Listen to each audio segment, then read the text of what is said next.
ইয়াশ রোহান সময়ের আলোচিত এক অভিনয় শিল্পীর নাম। কাজ করেছেন নাটক, ওটিটিতে, সিনেমাতেও প্রমাণ করেছেন নিজেকে। পারিবারিকভাবে বড় হওয়া তার অভিনয়ের আবহে গুণী অভিনয় শিল্পী বাবা নরেশ ভূঁইয়া ও মা শিল্পী সরকার অপু তার বাবা মা, সে কথা জানা অনেকের। সেদিন এক শুটিংয়ে শোভিষ্ঠ নায়ের মুখোমুখি হয়েছিলেন মা ছেলের।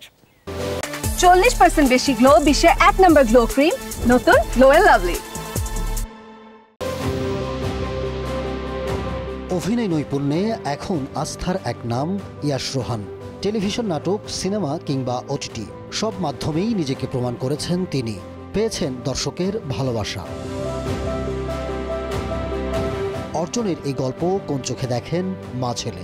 এটা আপনাদের কাছে এত ভালো, মায়ের কাছে এত ভালো না, করছে আর কি, আরো ভালো হবে আশা করি।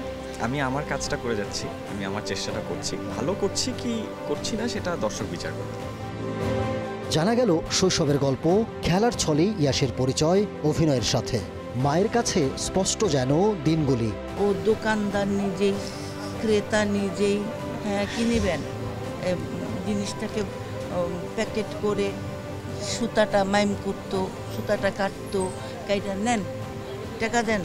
ও নিজে নিজে এইগুলি করতো। একটা মোড়ার উপর গামলাটা রাখতো, আর আরেকটা মোড়ায় বসে এটা স্টিয়ারিং, খেলতো অভিনয় করে করে। জানা গেল বড়বেলার অভিনয় শুরুর গল্প। কথায় এলো 2018 সালের স্বপ্নজাল। সেলিম ওকে বড়বেলায় দেখে, ছোটবেলায় তো দেখছে অনেক, বড়বেলায় দেখে ওকে অফারটা করলো খুব ক্যাজুয়ালি, এই তুই পাঠ করবি, অ্যাক্টিং করবি? হ্যাঁ করবো। আমিও জিনিসটাকে আচ্ছা বলছে আর কি।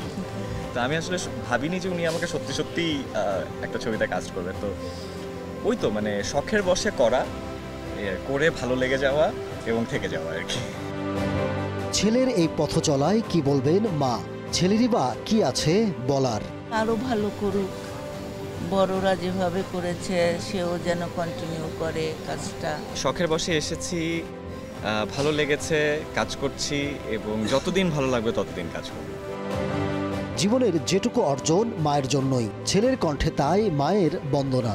মা না চাইলে হয়তো আমার করা হতো না। আসলে আমি কম্পিউটার সায়েন্সের স্টুডেন্ট ছিলাম, আমি হয়তো একাডেমিক লাইনেই চলে যেতাম। যেহেতু মার ইচ্ছা থেকে আমি মোটিভেট হয়েছি এবং যার কারণে আমি সবসময় বলি যে আমি অভিনেতা হয়েছি মার জন্য।